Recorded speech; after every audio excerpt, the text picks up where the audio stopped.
Welcome back, everybody. Let's do some drawing. So today I want to do something a little bit different and a little bit more work on the sci-fi game I'm working on.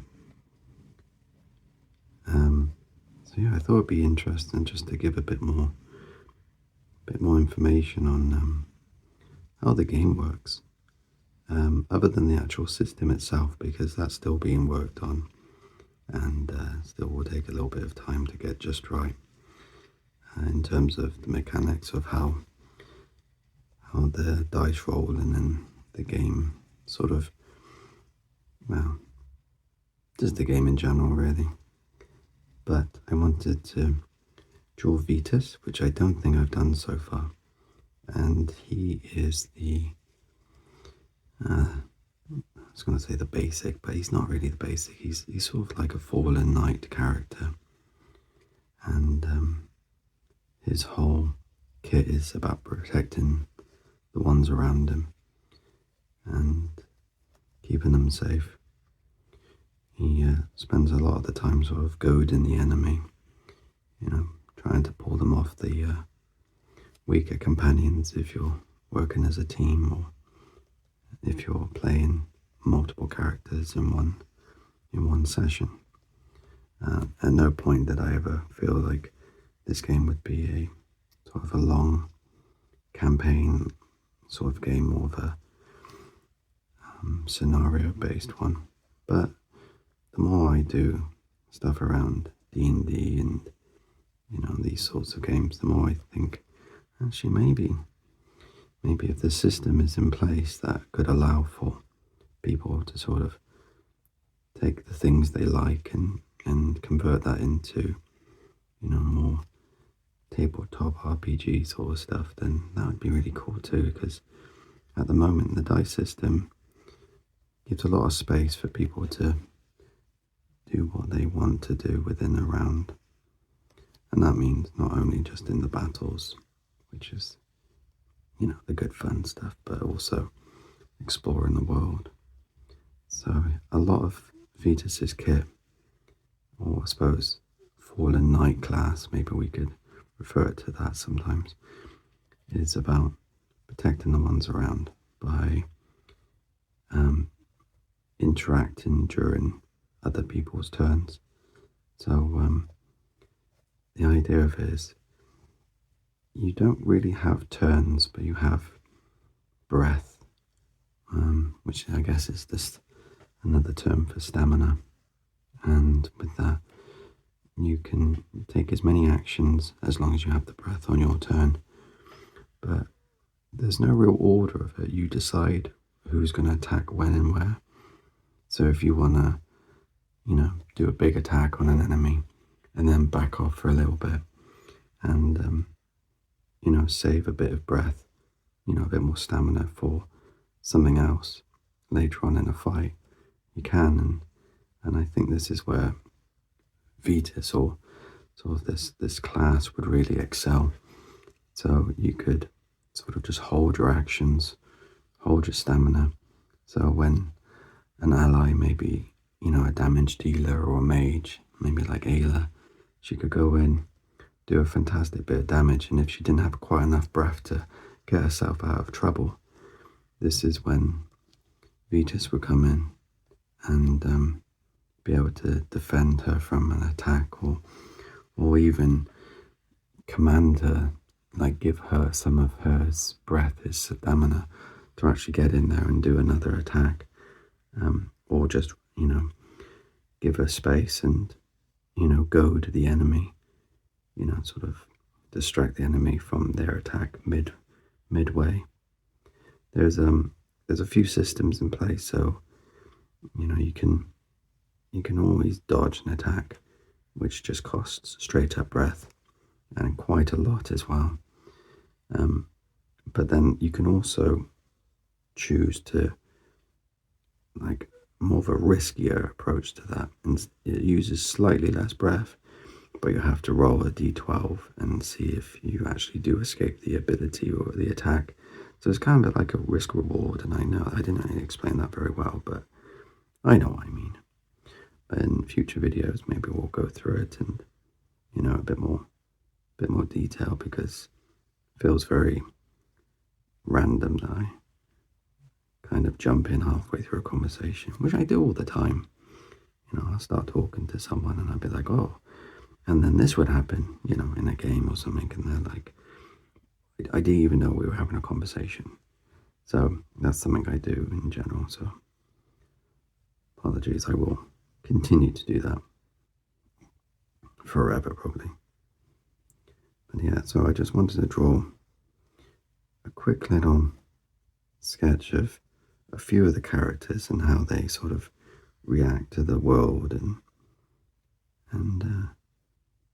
just a little bit more information about how they work, because I think that's something that I'm forgetting to do, because I'm talking about all these characters and how they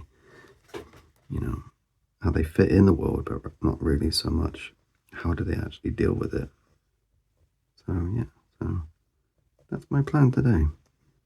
So I think I'll do a little series. So I'll do Vetus, and then I'll do Ayla, or possibly Dawn, because we've done Ayla before, and we did a sort of a more alien-like version of Dawn a couple of weeks ago. So maybe I'll come back to her and do a sort of a proper version. Because I do have a drawing I did ages ago. It's just one of my favorite drawings, so maybe I could try and recreate it. So I'm not going to say the word stereotypical, but it feels kind of like Vetus does have that sort of stereotype, archetype of, the fallen knight, sort of maybe abandon his crew, or his, I don't know, his little empire. The storyline for the game itself is a bit mixed in dream and sort of a weird, sort of, I guess, purgatory. So we'll have to go back through that in a bit more in time, without giving too much away for the game itself, because I want people to discover it themselves. In terms of release, this is a project of passion and love for the last, I don't know, 7 million years, so I don't see it being made anytime soon. But I guess this was exactly the reason why I started this channel, so I could sort of document, if one day it did get released and people enjoyed it, they would have, sort of behind the scenes of how it all came about, which I think is really cool. So that's kind of the idea today. So wears a lot of leather and actual armor as well, so that armor's quite a rarity. In fact, I think he's the only character that wears armor, and we've talked about it in the past, that these characters, they do better just trying to get out of harm's way, but Vetus sort of gets in harm's way to protect the ones that are closest to him. So that'll be his fighting style. And I guess in terms of, if this ever was to be like adapted into a sort of a more tabletop RPG sort of thing, then I think he would really work well part of a team, more so than probably the others, even though the others, such like Ayla, who is a fantastic healer, and I suppose Herloff is sort of the quintessential barbarian sort of character. But yeah, well, and then I thought we'd just do a couple of little lines. So deflect, kind of what it sounds like when a foe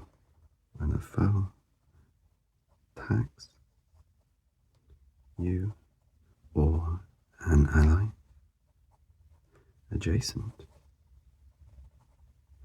to you, you spend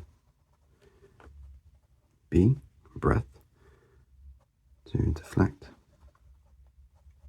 the attack elsewhere. And I suppose if there isn't another enemy to deflect the attack to, then I guess Vetus would deflect it onto themselves. But it's going to have armor, so it kind of works as, I suppose, almost like an additional health pool, but one that takes damage and requires fixing, so you'll have to go back to the forge room in the half ship. We've talked about this before, and we did a little bit of a drawing. So to actually fix it using the forge, like blacksmithing, guard, again, as it sounds, you block a portion of incoming damage. And the idea, because of blocking rather than just escaping, it will cost less breath to do so. You'll take a little bit of damage, but you won't have to reposition. So if you're trying to keep the front line safe, that's where you need to stay. Bait. When foes attack, you cause them to attack you rather than another ally. And then commanding attack. Wait, does commanding have two M's? Command. Oh, maybe it's just the one. Oh, commanding attack. So you order an ally to attack in your stead.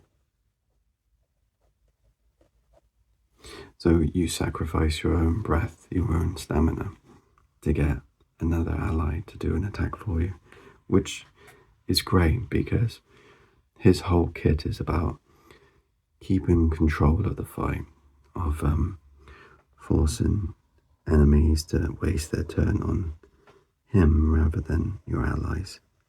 So your allies can do the big damage or get out of danger.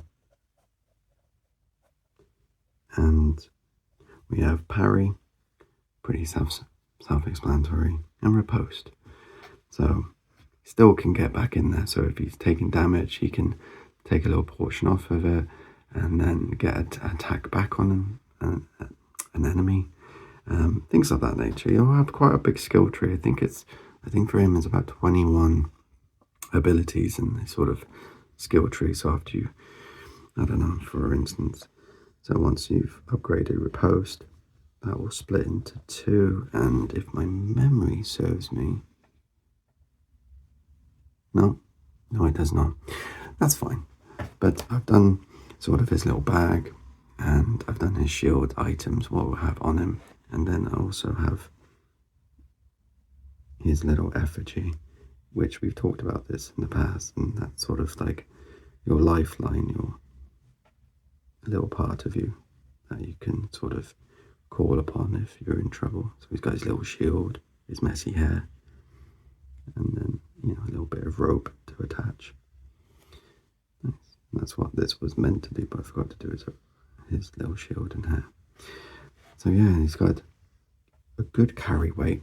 So if we just do carry weight, be a bit easier to see, and we'll say his is 4 out of 5. That's not really how the system works, but we'll come to that another time. That'll be a character sheet thing to explain.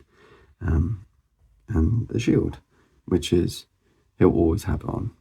And I presume if it's not on his sort of arm like that visually, if I ever get to the point of making miniatures or designing the character, for 3D printing, maybe even be on his shoulder or like sort of back shoulder, so his arms are free, which I always like. That always reminds me of a Teenage Mutant Ninja Turtle. But yeah, this is and we'll just finish off Vetus. And we'll do, we were doing this before and I completely forgot to carry on doing it, but we'll do sort of a symbol that sort of